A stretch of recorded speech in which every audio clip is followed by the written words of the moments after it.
Hello everyone, and welcome to Fresh Master Channel. Today, we are going to have some story from Reddit.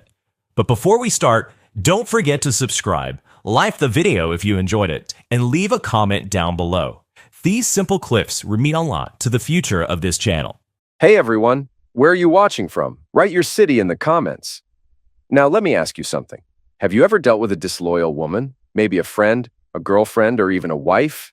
If yes, share your story in the comments. Let's see how many people have faced this situation. And now let's get to today's story. Crouched on his hands and knees, Ronnie Jackson was deep into the tedious task of laying 4 by 4 inch ceramic tiles across a 10 by 12 foot kitchen floor. Each tile had to be meticulously placed, with adhesive carefully applied before pressing it into position. As he set another piece in line with the previous one, he gave a small, satisfied nod. A minor misalignment, just a couple of millimeters, could throw off the whole layout, and since Eccles' renovation and remodeling guaranteed perfect results, Ronnie made sure every tile was precisely positioned before moving forward. Just as he reached the end of the row, his phone rang. It was his wife, Charlotte, calling the company line. He answered. "Ronnie, it's me," she said, her tone clipped and impatient. "Yeah," he muttered, already reaching for another tile to keep working. There had been a time when she greeted him with warmth, maybe even a playful, "Hey, honey," but those days felt like a distant memory. "When are you going to be done?" she asked, her voice laced with irritation. Ronnie glanced at his progress. He had covered nearly 8 feet of the floor so far. "I'm at Pritchard's place," he said. "I'd say another 3 hours, give or take." "Fine," Charlotte snapped, then hung up without another word. Ronnie sighed. He felt the urge to rush through the rest of the job, but experience told him that cutting corners would only lead to problems.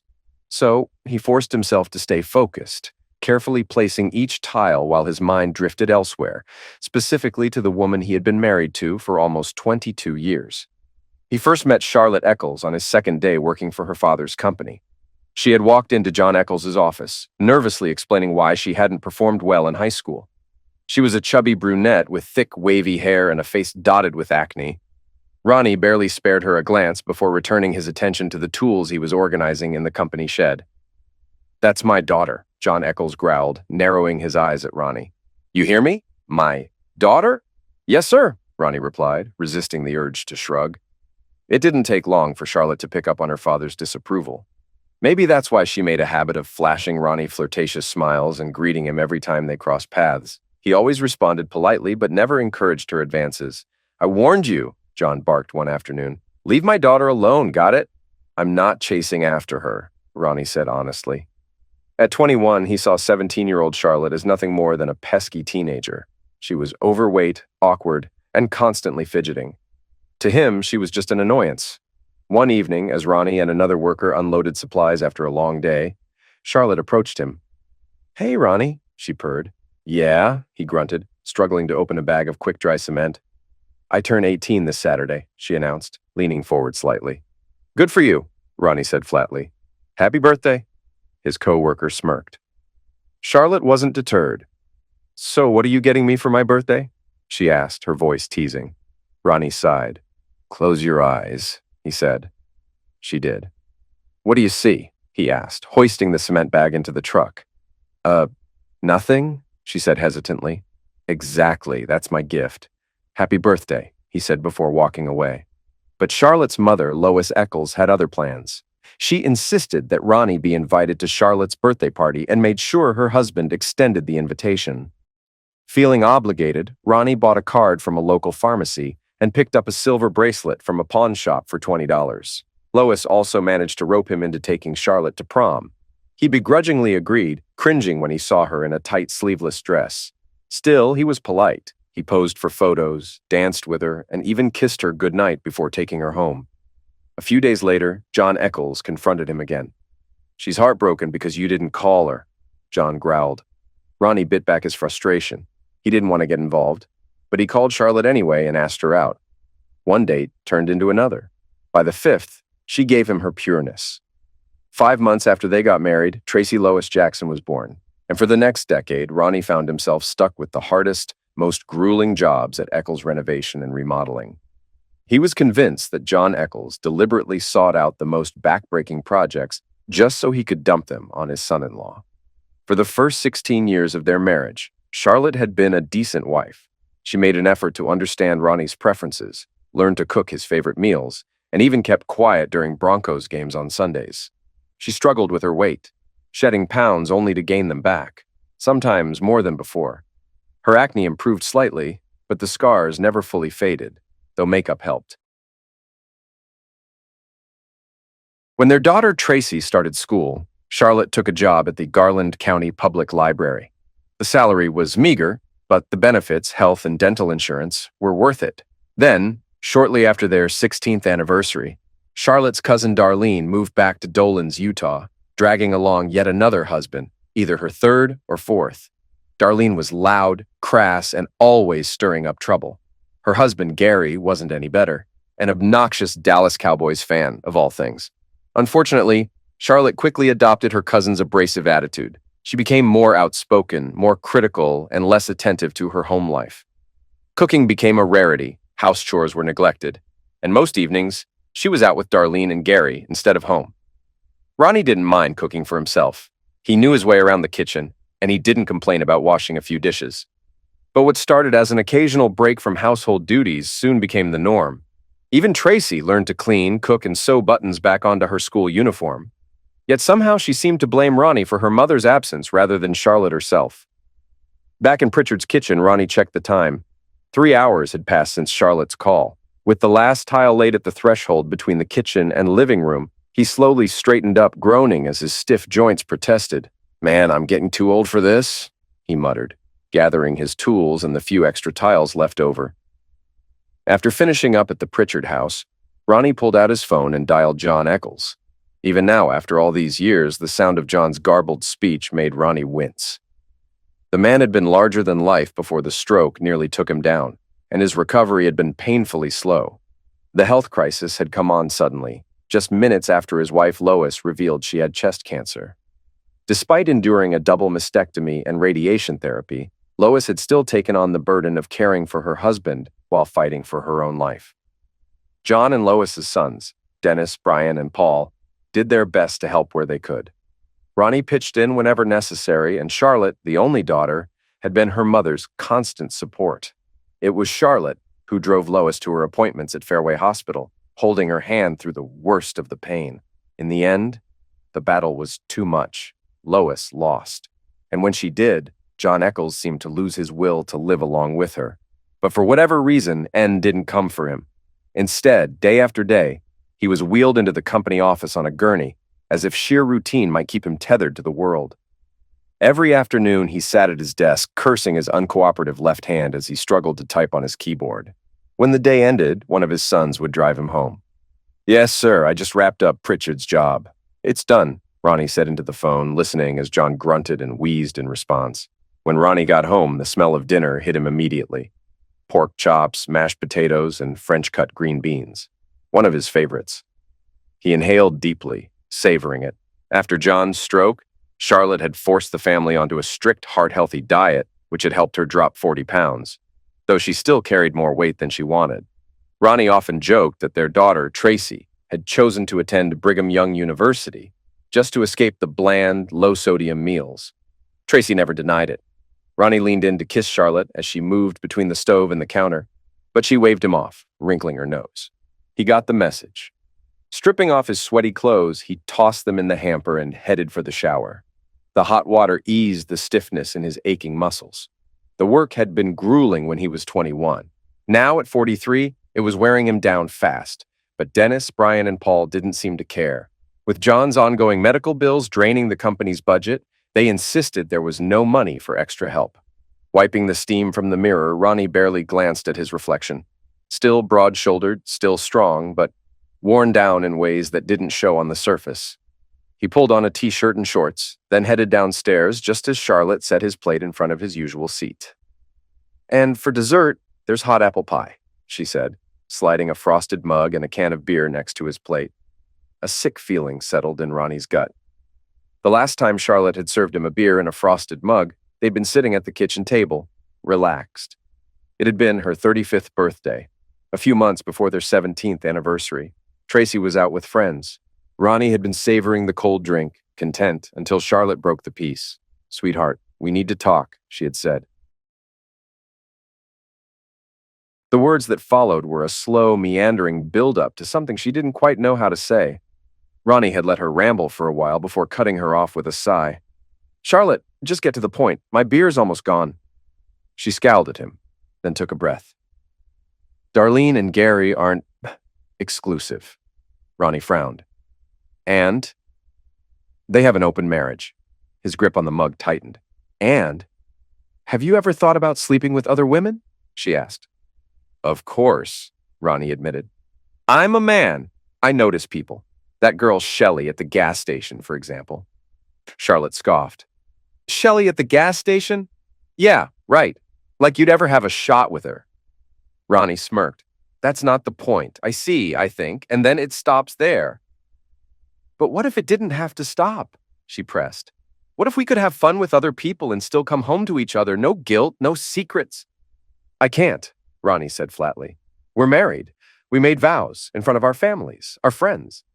He drained the last of his beer and stood, carrying his mug to the sink. "We promised to be faithful, to forsake all others, including Shelley at the gas station." Charlotte tilted her head. "But we could make new vows." "No," Ronnie said firmly. "The ones we have are good enough. Darlene and Gary might be fine with whatever they're doing, but that's not us. It never will be." "But no, end of discussion," he said, walking out of the kitchen. At least he had hoped it was the end. But Charlotte brought it up again, and again. Each time, Ronnie shut her down. "But honey," she whined, "this would prove how much we love each other. We'd trust each other enough to—" Ronnie groaned. "Do you even hear how ridiculous you sound?" "No, Charlotte. If you need me to let you cheat on me just to prove I love you, then maybe I don't." The fourth time she brought it up, Ronnie had had enough. He pulled out his phone and dialed a number. "Hey, John, how are you?" he said casually.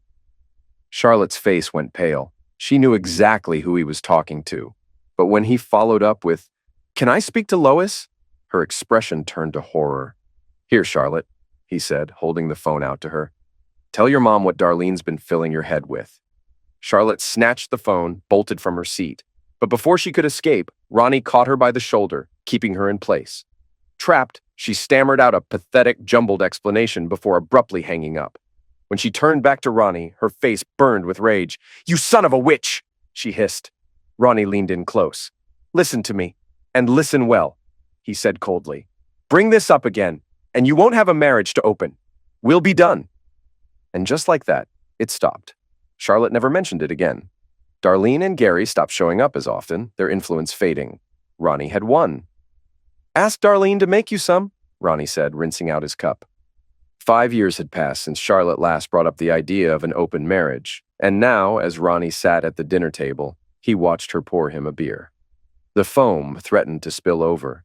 Charlotte had never quite mastered the art of pouring. "You know, I turn 40 next Tuesday," she said, as Ronnie cut into his pork chop.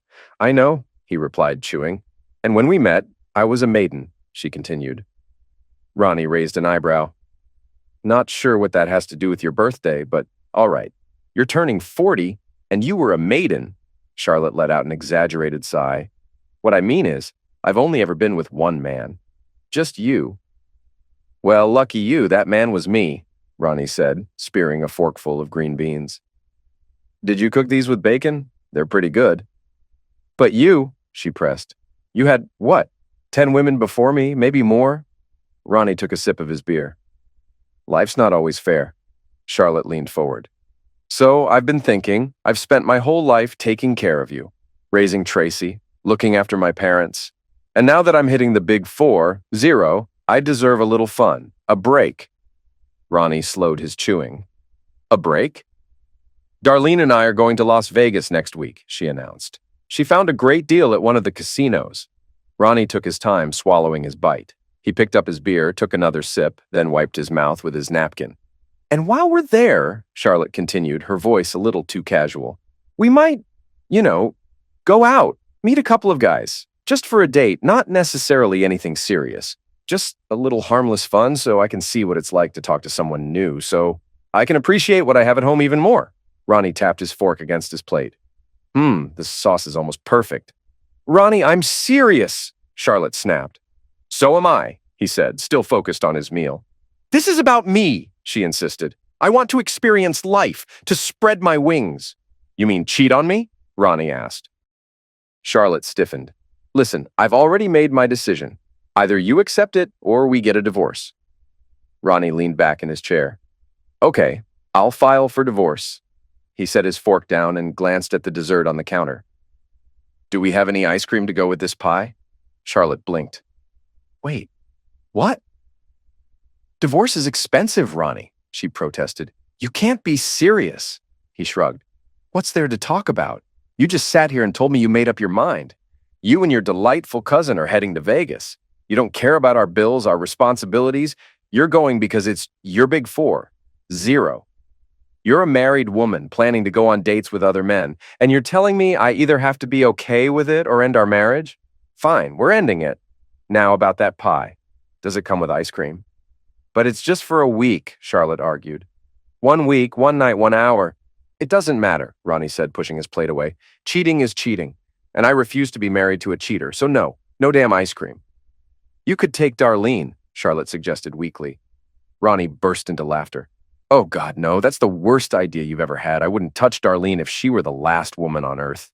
He cut into the pie, took a bite, then immediately grimaced. Oh, fantastic. You used that artificial sweetener again, didn't you? He pushed the plate away, stood up, wiped his mouth, and walked out of the kitchen. Don't worry. Tomorrow, I'll meet with a lawyer and get the divorce started, he called over his shoulder as he headed upstairs. Charlotte gasped. But, Ronnie, you don't listen, he suddenly shouted from the stairwell, turning back. Of course I listen, she yelled. Ronnie stormed back down. No, you don't. I told you what would happen if you ever brought this up again. And here we are. So, we're getting a divorce. He marched into the third bedroom, which served as their home office, and turned on the old desktop computer. The thing was ancient, 7 years outdated, but still connected to the internet. He typed in a quick search for local divorce attorneys. Penny Barnes, family law, free consultation. Perfect. He clicked the link and filled out the online form. A moment later, his phone buzzed with a confirmation. Appointment scheduled for 10 a.m. tomorrow. Charlotte busied herself in the kitchen, muttering angrily as she cleaned up. Later, when she came upstairs, she undressed and slid into bed, without clothes. Ronnie wasn't surprised when she pressed herself against him. No thanks, he said, rolling over. Good night. Ronnie woke at his usual time, 5:30 a.m. Even on his days off, his body was stuck in its routine. He slipped out of bed quietly, not bothering to look back at Charlotte, and closed the bedroom door behind him. Downstairs, he brewed a pot of coffee and checked his emails. Penny Barnes's office had sent a list of documents he needed to bring. By 7 o'clock, he debated making himself a second cup when he heard Charlotte stomping around upstairs. He decided against making her one. If she wanted coffee, she could brew it herself. Then he heard her voice. No, I told him. He has to let me. She was whispering into her phone as she descended the stairs. Then she spotted him. She jumped and gasped. Ronnie, what are you doing here? He sipped his coffee. Like I told you last night, Dennis doesn't have clearance to start the federal savings and loan rebuild yet, so I've got nothing to do today. Charlotte pressed her lips together. And right now, he added, the grass is too wet to mow, so I'm just reading the news. Did you know Burns & Burns is thinking of opening a second store? Right there in Pulaski, Charlotte huffed. You could have at least left me some coffee, Ronnie shrugged. Ask Darlene to make you some? He rinsed out his cup and walked away. Penny Barnes was an attractive brunette, the kind of woman who exuded quiet confidence. Ronnie had a sneaking suspicion her glasses were more of an accessory than a necessity, something to make her appear more authoritative. She skimmed through the financial paperwork, tapping a manicured nail against the page. Looks like you refinanced your mortgage at 3.9% recently? Ronnie nodded. Yeah, my daughter's in her final year of college. My father-in-law racked up a mountain of medical expenses, and my mother-in-law's insurance barely covered anything. The deductibles were insane. Then came funeral costs. And on top of all that, Eccles renovation nearly went under after Paul botched the timing on several project orders. Penny clicked her tongue. Yeah, I see that here. She glanced up, adjusting her glasses. So, Mr. Jackson, divorcing the boss's daughter? How's that going to affect your job? Ronnie chuckled. I think I'll be stepping away from the company. She nodded. Makes sense. On the other hand, Mrs. Jackson's job at the Garland County Public Library shouldn't be affected. By Friday, Dennis still hadn't received the green light for the federal savings and loan rebuild, leaving Ronnie with extra time at home to work on some lingering repairs. That's when Charlotte called. The second he answered, she erupted. "What the hell is this? What kind of scam are you pulling?" "Ah, so you got the paperwork," Ronnie said, his tone casual. "Anyway, what's wrong with the downstairs bathroom? You mentioned something needing fixing, but I'm not seeing the problem." "The lock is sticking," Charlotte snapped. "And you and I need to talk. When I get home. You hear me?" "No, Charlotte. We've talked plenty, but talking doesn't help when you listen to Darlene more than your own husband. So no, we're done talking." Ronnie jiggled the bathroom lock, testing it. "Yeah, I see the problem. I'll take care of it. Bye." "But I don't want a divorce," Charlotte whined. "And I don't want to be married to someone who's got one foot out the door," Ronnie shot back. "Anything else?" Silence. Then a grudging, "No." "Great. Goodbye then." He let the next call go to voicemail, but when John's name popped up on the screen, he sighed and answered. "Hello." John grumbled, growled, and wheezed, his typical way of speaking since the stroke. Ronnie listened, deciphering a string of slurred expletives. "It's simple, sir. Darlene and her husband have an open marriage, and they convinced Charlotte that she should too. She figured she could have her fun on the side while staying married to me, and, well, I told her no." John's response was a mix of sputtered outrage and half-intelligible ranting. "Last night," Ronnie continued, "your daughter told me I could either accept it or get a divorce, so I'm choosing divorce." John tried to argue, shifting to guilt-tripping tactics. "Look, I appreciate the concern," Ronnie said, though he didn't mean it. "But you've got 3 sons and a daughter. This is between Charlotte and me." John muttered something else, but Ronnie sighed, already done with the conversation. "Besides, why would I want a company that's been drowning in debt for the past 3 years?" he muttered under his breath. Charlotte didn't come home alone that evening. As expected, she brought backup. Darlene and Gary, her ever-supportive, ever-meddling cheerleaders. Ronnie leaned back in his chair, watching them set up their performance. "Look, Ronnie," Gary began, adopting a patronizing tone. "Since our marriage isn't threatened by outside connections, Darlene is free to form relationships beyond just me." Darlene nodded enthusiastically. "Yeah, it's about trust, you know. We share everything, no secrets. It's actually brought us closer." Charlotte shot Ronnie a hopeful look, as if their nonsense might finally sway him. Ronnie nodded thoughtfully. "Oh, well, that certainly explains everything." The trio's faces lit up. Then Ronnie stood up. "No." Their expressions fell. "But, hey, Charlotte," he added with a grin, "after we're divorced, you'll be free to open your heart, your life, and whatever else to anyone you want." Gary smirked. "Oh, I see how it is. Just because you feel insecure, you think Charlotte should deny herself new experiences?" Ronnie flashed his teeth in a mock-friendly grin. "If telling yourself that helps you sleep at night, then by all means, go right ahead." With that, he turned and headed upstairs. That night, Charlotte made one final, desperate attempt to sway him by pressing herself against him in bed. Ronnie didn't even look at her. "Get some sleep, Charlotte. You've got a busy day ahead." As always, Ronnie's body woke him at 5:30 a.m. He no longer cared if the noise of his morning routine disturbed Charlotte. She could sleep through it or not. It wasn't his problem. Anymore, Dot. He went downstairs, brewed himself a cup of coffee, and scrolled through the latest news. His usual irritation at the political headlines surfaced. "These politicians, I swear," he muttered to himself. "Force them to live on Social Security. Make them use the same damn healthcare system they shoved down everyone else's throat." At 11 a.m., a knock sounded at the front door. Gary. Ronnie opened it, immediately blocking Gary's attempt to step inside. "Yeah?" Ronnie asked. "Hey, man," Gary said with forced enthusiasm. "I'm here to pick up Charlotte, take her to the airport." Ronnie didn't move. "I'll let her know you're here." He then shut the door in Gary's face and returned to his pre-recorded sitcom. A few minutes later, Charlotte came stomping down the stairs, dragging her suitcase behind her.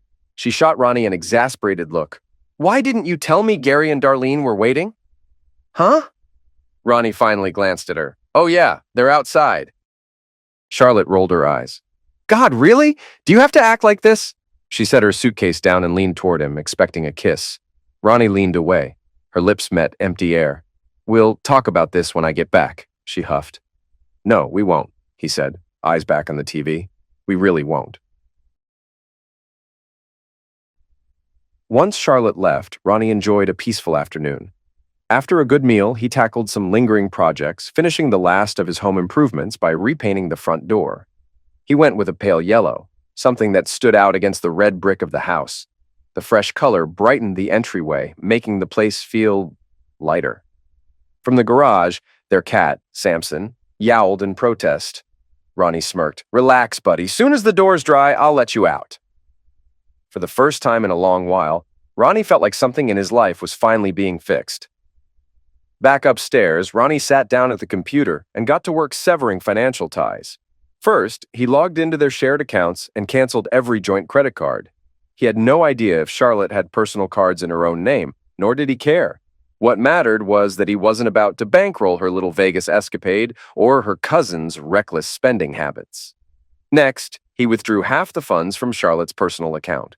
Then, from their joint account, where he had been the only contributor, he withdrew half of that as well. Setting up a new private account in his name was surprisingly easy, and within minutes he had transferred his share of the money there. His next move was cutting his name from the household bills. Most companies made it easy to make changes online. Garland County Power and Light sent a confirmation email stating the cancellation wouldn't take effect until the end of the billing cycle. "I don't give a damn," Ronnie muttered at the screen. As his stomach rumbled, he decided it was time to treat himself. "Sloan's Pizza," he said aloud, grinning. Charlotte had never let him eat there, always nagging about cholesterol and heart disease. Well, maybe he'd drop dead from a heart attack right there in the booth. Worth it. He ordered a large pizza and a cold draft beer. The waitress, though easily 75 pounds overweight, had a warm smile, and Ronnie found himself casually flirting. She laughed and tapped his wedding ring with one of her ridiculously long nails. That killed the mood. He glanced at his left hand, his good mood fading. When he got to his truck, he yanked at the ring for what felt like forever before it finally slipped off. He tossed it into the cup holder, then looked at his bare hand. "Forever, huh, Charlotte?" he muttered. "Guess forever ended today." His truck made a soft, familiar groan. Low fuel. He pulled into a gas station, initially intending to pump just $10 worth, but then shrugged and filled the whole damn tank. 22 gallons takes forever, huh? He muttered to the pump as it gurgled. Inside, he grabbed a six-pack of boudoir beer. As he walked past the freezers, he spotted tubs of ice cream and tossed a pint of strawberry into his basket. Shelley wasn't working the register anymore. She had married and crushed the dreams of half the men who used to swing by just to see her. But Shannon Carlisle, the tiny brunette who had taken her place, was almost as pretty. Ronnie smiled as she hopped up onto the milk crate she kept behind the counter. Once, he had asked how tall she was. She had given him a sharp look and snapped, "I'm 4'8". How short are you?" About 7 inches, he had joked. Her brown eyes had widened, then she burst out laughing. From that day on, she called him Shorty. "Has your wife left town, Shorty?" Shannon asked, ringing up his beer and ice cream. "My wife left for good," Ronnie said. Her dark brown eyes flickered to his bare ring finger. She studied him for a moment, then smirked. "So, sweetheart, where are you taking me on our first date?" she teased, casually running a hand through her thick brown hair. Ronnie chuckled. "Shannon, as pretty as you are, what in the world do you want with an old man like me?" She grinned. About 7 inches." Charlotte had turned 40 on Tuesday. By Wednesday, Tracy called. "Eccles renovation and remodeling," Ronnie answered. "Dad, it was Mom's birthday yesterday," Tracy said, her tone accusatory. Ronnie said, scratching his 3-day stubble. "And? Why didn't you call her?" "Didn't feel like it," he replied. "Dad, that's so immature." "Why?" "You'll find out soon enough," he said. "Your mother decided that turning 40 meant she should start sleeping with other men." There was a pause. Then, "And what?" Ronnie scoffed. "What do you mean? And what? She's a married woman. Married women don't sleep with other men." "Oh my God, Dad, that's so old-fashioned," Tracy giggled. "Goodbye, Tracy." Ronnie hung up. 10 minutes later, Charlotte's number flashed on the screen. Against his better judgment, he answered. "Eccles renovation and remodeling, Ronnie speaking." "Hi, Ronnie." Charlotte's voice was firm, clipped. "Hey, how does it feel to be a 40-year-old cheater?" Ronnie asked. "That's not funny," she snapped. "Didn't think so either," he said evenly. "Oh, and thanks so much for canceling the credit cards," she added, her voice dripping with sarcasm. "You're welcome." Ronnie said. Anything else? My birthday was yesterday, Ronnie, she said. Why didn't you call? Didn't want to, he sighed. But hey, maybe one of your new boyfriends gave you a birthday wish. Oh my God, grow up, Ronnie. Oh, already? Growing up means honoring commitments, keeping your word. Adults respect their vows, Charlotte. Charlotte exhaled sharply, then changed her approach. So, Melissa Callick? Melissa Callick, Ronnie echoed. Oh yeah. Used to be Melissa Strom. She was in Tracy's class. Cute blonde. Married that bank manager, Lucas Callick. Anyway, she's in real estate now, and I've got this adorable redhead handling our house listing. Damn, she's as cute as a button. The good news? She's confident she can sell the place fast. Sell! Charlotte shrieked. Ronnie, we are not selling the house. Oh? You really think you can afford to buy me out? Ronnie asked casually. Remember, we still have to pay off the second mortgage. And Melissa says we'll probably have to bring money to the table to get rid of it. We're not selling the house, Charlotte yelled again. And I went ahead and put all your furniture into storage at Easy Warehouse on Independence Road, Ronnie continued smoothly. Unit 212. Your dad has the key. In the background, Ronnie heard Charlotte groan. Oh, Darlene, I need to get home. But since your dad couldn't take the cat, I dropped Samson off at Dennis's place, Ronnie added. Dennis! Charlotte shrieked. My God, he has Dobermans. Ronnie grinned. Huh, you're right.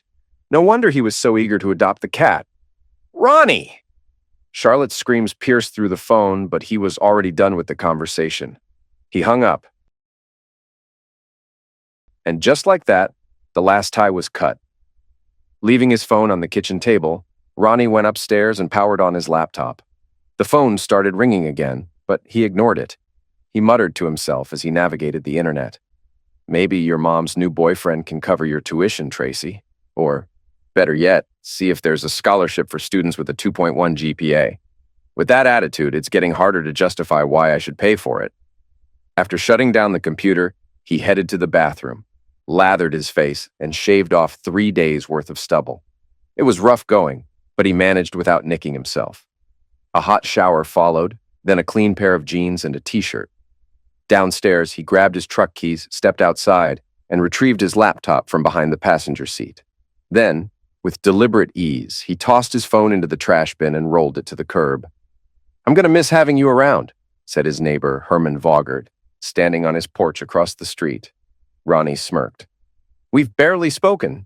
The only time we exchanged more than a sentence was when you complained about Tracy's friends blasting their music too loud.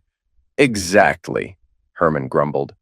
Do you know how rare it is to get neighbors who don't borrow your tools, don't expect you to pet sit, and don't ask you to pick up their mail when they go on vacation? Now I'll probably get some couple who wants to host neighborhood barbecues. Serves you right for being so approachable, Ronnie said. Herman glanced at the trash bin and raised an eyebrow. Your garbage is ringing. Ronnie smirked. Probably a rat. Mind your own business. He shook Herman's hand one last time and walked back inside. Charlotte arrived home to find that her key no longer fit the front door. Frustrated, she whipped out her phone to call Gold Standard Real Estate, but the call wouldn't go through. Darlene, let me see your phone, she snapped. As Charlotte fumed, Gary walked around the house, rattling the windows and testing the back door. No luck. Everything was locked up tight. Finally, Charlotte got through to the agency. Gold Standard Real Estate, this is Melissa Callick, came a chipper voice. Yes, this is Charlotte Jackson, Charlotte snapped. I'm standing outside my house, and my key doesn't work. Jackson? Oh, Ronald Jackson's ex-wife, Melissa asked, still chipper. Wife, Charlotte corrected. Oh, I'm so glad you called. I actually need you to sign some paperwork. Also, you won't believe this, I have a couple who's really interested in your home. The house is not for sale, Charlotte barked. Oh? So, are you buying out Mr. Jackson's share then? Melissa asked innocently. That's too bad. The Richmonds were very eager. Well, I suppose they could look at the Purcell's listing instead. Charlotte clenched her jaw as Gary returned from his perimeter check. The place is sealed up tight, he reported. Cursing under her breath, Charlotte called Ronnie. When his voicemail picked up, she seethed. You son of a... Beep! She groaned and leaned against the car. Gary sighed. Look, do you want to ride somewhere, or are we going to camp out here all night? Charlotte exhaled sharply. Let's go get my cat. Charlotte called Dennis, the next logical stop. Hey, Dennis, you have Samson? Are you out of your damn mind? Dennis snapped. You think I'd take in that useless cat when I have 3 Dobermans? Papillon, olive oil, and Bluto would tear it to pieces? Charlotte's stomach dropped. Then where is he? Dad has him, Dennis grumbled. Better get there fast. His physical therapist is allergic to cats, and you know how Dad gets when someone inconveniences him. Oh, thank God, Charlotte exhaled. And thank you, Charlotte, Dennis added sarcastically. Ronnie's gone, and now we're practically out of business. We finally got clearance for the federal savings and loan job, except I had to let Fremantle take it because none of us know how to lay tile. Uh-huh, Charlotte mumbled, barely listening as she hung up. Darlene rolled her eyes. How many more people are you going to call? Charlotte shrugged. What? You have unlimited minutes, right? Darlene scoffed. Yeah, except this genius over here wasted most of them on fantasy football. She nudged Gary, who grumbled but didn't argue. Fine. Last call, Charlotte promised. John Eccles picked up and exploded the moment she said hello. By the time he finished ranting, she had no choice but to swallow her pride and ask if she could stay at his house. Reluctantly, John agreed. Gary pulled up to John's house, popped the trunk, and dumped Charlotte's suitcase onto the driveway.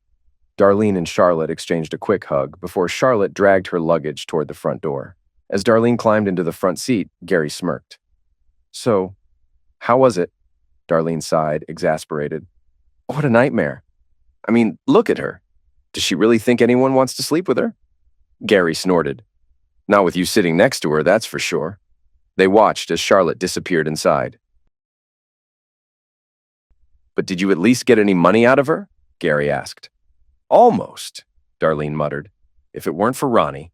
God, I hate that guy. Can you believe he canceled all her credit cards? She had to use her debit card the whole time.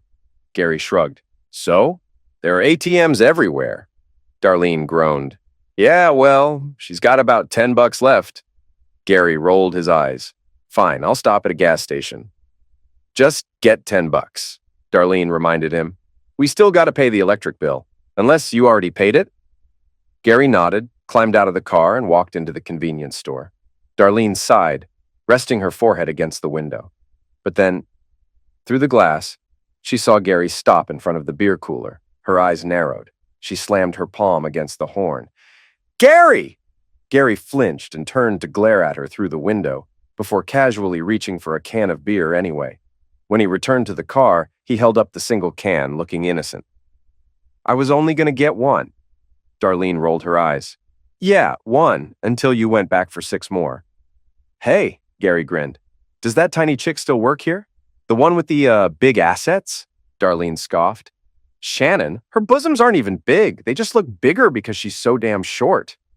Gary chuckled. I mean, I'm not complaining. Darlene scowled. Just fill the damn tank, Gary.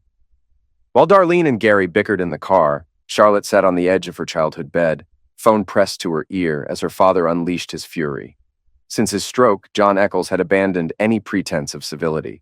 Vulgarity had become his native tongue, and tonight he didn't hold back. Take a good look in the mirror, will you? John scoffed. You're built like a damn walrus, and that face of yours looks like somebody took a blowtorch to it and put the fire out with a rake. Charlotte flinched. Dad, you hit 40, so what? Women turn 40 every damn day, John snapped. But not all of them turn into complete morons just because of it. He jabbed a finger at the stack of legal documents sitting on the coffee table. Before Charlotte could respond, Samson, the only living creature in the house who didn't seem to despise her, strolled lazily into the room. And while you're at it, hire a damn lawyer. I need to clean out that cat's litter box, John muttered, cringing. God only knows what the hell that animal's been eating, but I swear to Christ, it smells like something died in there. He shoved himself away from the table, his left side drooping slightly, a thin thread of drool slipping from the corner of his mouth. Your room's still there, he grumbled, heading toward the kitchen. I hope it was worth it, you hear me? 40 years old and still as dumb as you were at 20. That night, Charlotte lay in her childhood bed, staring at the faded wallpaper she and her mother had picked out when she was 8. Samson curled up at her feet, completely unfazed by the mess her life had become. She sighed. Her 40th birthday week had started off so promising. The flight to Vegas had been smooth, the city lights breathtaking from the plane window. Excitement buzzed in her veins as she and Darlene checked into their hotel, then rushed downstairs to the roulette table. They giggled, placed a few small bets, and then decided to grab dinner. That's when everything unraveled. A handsome waiter returned to their table, expression unreadable. "Ma'am, your card was declined," he said. Charlotte felt her stomach drop. She handed him another card. Declined. A third. By the time the restaurant manager personally returned her final card with a hard, unsympathetic stare, she was sweating. In a last desperate attempt, she pulled out her debit card and held her breath. Approved. Back in their hotel room, she pulled up her banking app and felt the blood drain from her face. Half of her money was gone. Both she and Darlene immediately blamed Ronnie. "He's gone too far this time," Darlene hissed. "Way too far," Charlotte agreed. Darlene, ever the optimist, tried to rally. "Come on, girl, we're in Vegas. Don't let that a-hole ruin this for us." But watching Darlene blow $300 in under an hour at the blackjack table didn't exactly lift Charlotte's spirits, especially because it was Charlotte's $300. She tried to have fun. She even picked up a handsome 25-year-old at a bar. They ended up in her hotel room. It lasted 4 minutes. And then, Charlotte turned her head just in time to see David Daltrey rummaging through her purse. She kicked him out before he could grab her wallet. Darlene, meanwhile, had soured completely.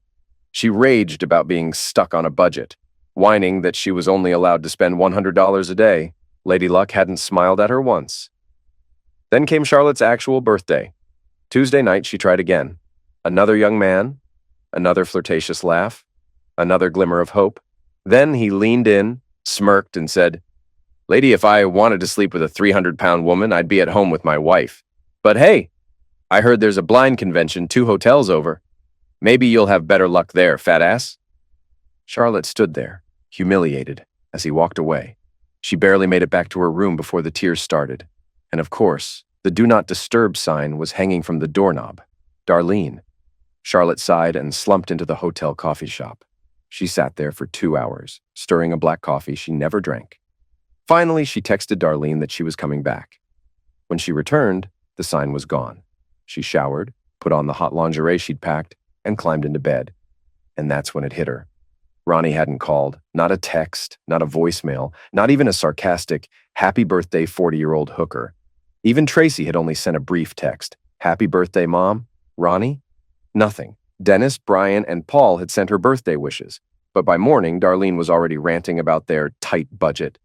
"I paid for the flight. I paid for the hotel," Darlene snapped. "And now we're broke because of you." By Saturday morning, Charlotte was done. She seriously considered cutting Darlene off completely. Blood relative or not, the woman was a parasite. But Darlene had both of their return tickets in her purse. So Charlotte kept her mouth shut. Now, lying in her old room, she let out a slow breath. Her big 4-0 had been a total, unforgivable disaster. Monday morning, Charlotte met with Jim Runkles, a no-nonsense attorney recommended by her boss at the library. Jim skimmed the paperwork from Penny Barnes's office, his face impassive. "He gets half, you get half. The house must be sold, and the profits, if there are any, will be split down the middle. Any remaining mortgage debt will also be split." Charlotte swallowed. "He's not asking for alimony," Jim continued, "even though he's currently unemployed." "But I don't want a divorce," Charlotte whined. "I don't want to lose my home." Jim sighed, rubbing his temple. "Mrs. Jackson, it doesn't matter what you want. If one person in a marriage wants a divorce, then guess what? They get a divorce." Charlotte perked up. "Can we request a consultation?" Jim raised an eyebrow, but nodded. "Sure, I'll call Penny's office." Charlotte forced a smile as he made the call. But she barely listened. Instead, her eyes drifted over the titles on his bookshelf, tuning out the uh-huhs and hums. Jim hung up the phone and turned to Charlotte, folding his hands on the desk. "Here's the problem," he said. "Penny Barnes has no idea where her client is." Charlotte's stomach dropped. "What?" Jim's expression remained steady. "Your husband came in, paid his fee, and left. The only contact information he provided was an email address." Charlotte's voice was barely above a whisper. "Does she need it?" "It's the only way she can reach him," Jim replied. "And no, she won't give it to us. Attorney-client privilege." Charlotte sank into the chair. "Oh." Jim sighed and glanced at his notes. "And one more thing. Ronnie told Miss Barnes that from now on your daughter can pay for her own tuition and dorm expenses." Charlotte's throat tightened. Jim frowned. He mentioned something about new traditions. Any idea what he meant? Charlotte's stomach churned. She shook her head. No. But she had a sinking feeling that Tracy did. Charlotte didn't celebrate her 41st birthday. She went about her morning as usual, dressed for work, grabbed her bag, and stopped by her father's chair to kiss his cheek. John didn't acknowledge her. He simply sat there, staring at his hands, which rested lifelessly in his lap. "You need anything before I head out?" she asked. "Nope," he muttered. She forced a smile. "All right then. You and Samson be good today." John scoffed. "What the hell do you think we're going to do?" Charlotte didn't bother responding. She drove the same route she had every morning for the past year, from her father's house to the library. Her phone rang as she pulled into the parking lot, but she waited until she'd parked before checking the message. "Happy birthday." Charlotte sighed. "Yes, Tracy, happy birthday to me. I'm just overflowing with joy." Still, she typed a quick reply thanking her daughter. Since her disastrous 40th birthday, Charlotte had managed to lose 25 pounds. Not that anyone noticed. No one had paid much attention to her since Ronnie left.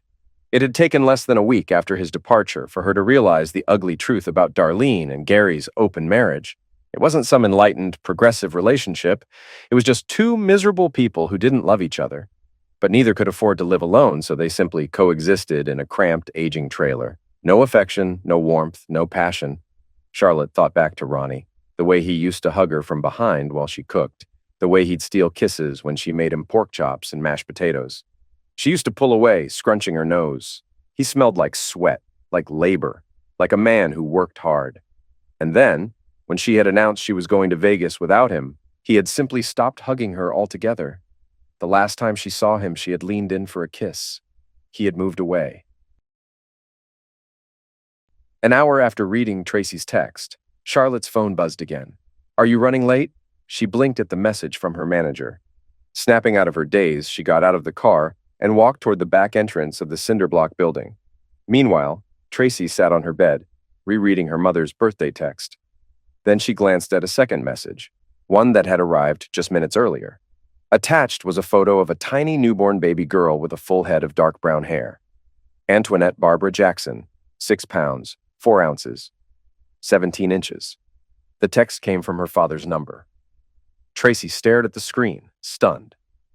Her baby sister was born on the same day as her mother. She let out a breathless, ironic chuckle. "Oh, Mom's not going to like that." A thought crossed her mind. Did Dad even remember that today was her birthday? At carpets, tiles, hardwoods, and laminate flooring, a perky brunette at the front desk picked up the ringing phone. "Shannon Parker, Becky McMahon's office. How can I help?" She glanced up. "Hey, Shorty, line 3. Ronnie, in the middle of helping a young couple pick out hardwood flooring, signaled for Bobby East to take over. He stepped away, crossing the bustling trading floor toward the flashing extension. He had been expecting a call from Samuel D., who was negotiating a major flooring contract with a new housing developer. As Ronnie picked up the phone, a very familiar voice greeted him. "Well, you know what, Mr. Shorty?" He froze. Shannon sounded downright giddy. "Looks like you and your 7 inches managed to put another one in me." Ronnie nearly choked. "Wait, what?" She laughed. "Yep, Tony isn't even out of diapers yet, and I'm already knocked up again." Ronnie ran a hand through his hair. "Where are you right now?" "Just leaving Dr. Pruitt's office," she replied. "Then get that gorgeous A of yours over here," he said. "We're celebrating." Shannon giggled. "I think all this attention on my A is what got us into this mess in the first place." She pushed Tony's stroller across the parking lot, stepping into the blistering Texas heat. At 4'8", she was used to feeling dwarfed by the world around her. But she loved this place. She tilted her head back, smiling into the sun. When Ronnie left town, he had stopped by the gas station one last time. Shannon had been leaning against the counter, sipping a Diet Coke. "Where are you headed?" she had asked, hopping off her milk crate. Ronnie smirked. "Why do you want to know?" "So I can tell them where to forward my last paycheck." Ronnie raised an eyebrow. "You going somewhere warm?" Shannon continued. "Because I've had enough of this damn snow." Ronnie chuckled. "Shannon, what does a gorgeous girl like you want with an old man like me?" She opened her mouth, ready to fire off her usual response. "About 7 inches," but stopped. Instead, she studied him. "All right, big guy. What color are my eyes?" Ronnie didn't hesitate. "Brown. Really dark brown." She nodded. "I have a dimple. Which cheek?" "Left." She smiled. "And when you grin, your right canine is a little crooked. Not bad, just not perfectly straight." Shannon's smirk softened into something Real. Stepping out from behind the counter, she reached for his left hand. "Hey, Polly," she called toward the stockroom. A heavy-set man lumbered out. "What?" "I'm leaving," she announced, grabbing her purse. Polly frowned. "But you still have 2 hours left on your shift." She coughed dramatically. "Cough, cough, I feel sick. Bye." Without waiting for a response, she turned back to Ronnie, a grin spreading across her face. "Hey, kid," she said. "You ever been to Texas?" Now, standing outside the Alliance Square Medical Center, Shannon whispered into her phone. "Hey, Ronnie." His voice came through immediately. "Yeah, babe." She hesitated for just a moment, then said softly, "I love you." Across town, Ronnie smiled as the trading floor bustled around him. "I love you too, Shorty." Charlotte sat at the kitchen table in her father's house, stirring a cup of lukewarm coffee, her thoughts a tangled mess of regret, resentment, and resignation. A year had passed since her 40th birthday disaster, and every time she looked at her reflection, she saw a woman she barely recognized, a woman who had thrown away everything without realizing its worth.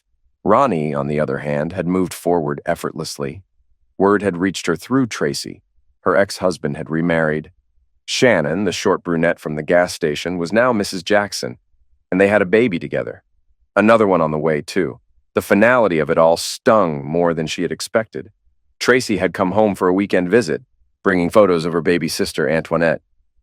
Charlotte had stared at the pictures, at the tiny, dark-haired infant wrapped in a soft pink blanket, and felt something twist inside her chest. The fact that the baby shared her birthday was almost poetic. Ronnie had replaced her in every possible way. Charlotte sighed and reached for her phone, scrolling absently through old text messages. She hesitated for a moment before typing out a message to Ronnie. "I'm sorry." She stared at the words for a long time. Then, with a deep breath, she deleted them. There was no point. Some things were beyond repair. Outside, her father coughed loudly in the living room, muttering curses at the television. The house smelled of old books, stale coffee, and forgotten dreams. Charlotte pushed away from the table, stood up, and went to clean Samson's litter box. It was the only thing left to take care of.